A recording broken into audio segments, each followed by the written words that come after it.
The organization that decides who's a hate group in America was just asked whether a Democrat running for Senate with what's being described as a Nazi tattoo on his chest should be disqualified. Mr. Fair, do you recognize the tattoo on this man's chest? This is Secretary Hegseth. No. It's a tattoo of the Jerusalem cross. Your organization has referred to it as essentially a hate image. Do you agree with that assessment? I'd have to see the assessment in our material to determine. Referred to it as a hateful. I'm not familiar with the symbol. You're not familiar. Do you have any thoughts on that symbol, on that tattoo? No, I don't. No, none at all? You don't have any opinion on it? No, I don't. Okay. What about this tattoo? Do you have an opinion on this tattoo? I'm not an expert on tattoos. No, I don't. Okay. I can give you a little bit of background. This is a tattoo on Maine Democrat Senate candidate Grand Plattner's chest. That's the Nazi SS death head tattoo. Do you have any opinions on that? If it's what you say, if it's a Nazi symbol, we oppose Nazis.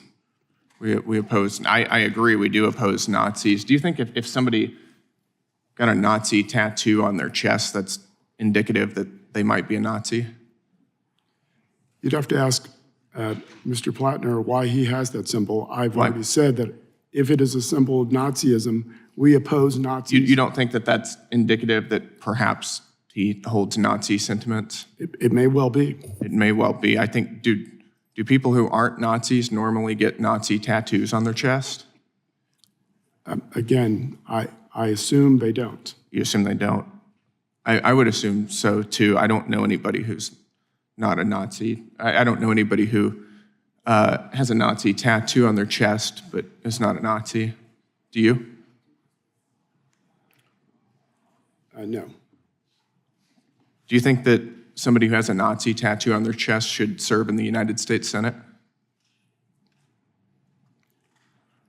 I wouldn't vote for that person. I certainly wouldn't either. Do you think that this should disqualify him politically from serving in the Senate? Again, I'm not sure where the line of questions is going. The SPLC, if you're asking me, I'm sorry. Go ahead. If you're asking me if the SPLC opposes Nazis and Nazi symbols, the answer is yes. Yep. The SPLC has referred to this same tattoo as a racist skinhead symbol and tattoo. You can see the resemblance there. You wouldn't want somebody with a tattoo like that in the Senate? No. No, I wouldn't either. I appreciate your candor there. Got a couple other questions. Shifting gears a little bit, your organization said that restricting and banning abortion is a tool of that the far right uses to maintain white supremacy. Do you believe that pro-lifers are white supremacists? I believe that reproductive liberty is... No, do you believe that pro-lifers are white supremacists? I will tell you what I believe if you're asking. Yes or no? I can't answer that question, yes or no. I don't think that pro-lifers are white supremacists. Do you? What I think is that reproductive liberty is a right that every woman should enjoy. How many babies in the United States that are aborted are black?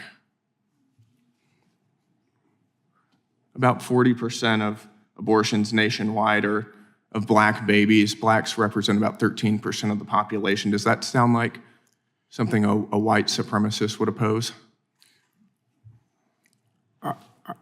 What I would say again is that SPLC supports reproductive liberty. Calling somebody a white supremacist is a pretty serious charge, isn't it? I would think you would be able to defend that if your organization says that. You clearly seem unable to. Mr. Gill, I'm not sure why you would think I'm able to do anything. Because you're the president of the SPLC, which labels pro-lifers as racists. Well, Does your organization just hurl around epithets like that without any justification? Mr. Gill, what we do is I'm giving you the opportunity to You're not giving me the Mr. Chairman, opportunity. what's he referring to? And can he let the witness answer the question? This is outrageous. No, it's not. The time Allow him to belongs- speak. I know you don't like What my are you question. referring to? Time I know you don't belongs- like my question. What are you referring to, Time Mr. Gill? belongs to the gentleman from My time Texas. here. It's now expired, but he will be able to ask his last question, and we'll give the witness a chance to respond. All right, I'll give my last question to Dr. King. Dr. King, are pro-lifers white supremacists? Pro-lifers cannot be white supremacists. Pro-lifers believe in life from the womb to the tomb and beyond. Pro-lifers fight for every baby in the womb, regardless of skin color. We have been aborted as Blacks in America disproportionately. And so the white supremacists are Planned Parenthood, who admitted that they do have racist underpinning with an agenda to reduce the Black population by abortion. That's right. Thank you, Dr. King. Thank you. Thank you. Now, what the clip doesn't tell you is why this hearing is happening at all. In April, a federal grand jury indicted the SPLC on 11 criminal counts, alleging it secretly paid over $3 million in donor money to members of the Ku Klux Klan, the Aryan Nations, and the American Nazi Party. The SPLC says those were legitimate undercover informants embedded to gather intelligence on hate groups, a practice it argues made Americans safer for decades. The Justice Department says it was a fraud. That case is headed to court. Now, Republicans have wanted to go after the SPLC for years before any of this, arguing the organization abandoned neutrality and started using hate group labels as a political weapon against conservative causes. Democrats counter that Republicans are using a criminal indictment as cover to dismantle civil rights infrastructure they never supported to begin with. The indictment trial hasn't started, but the political one is already underway.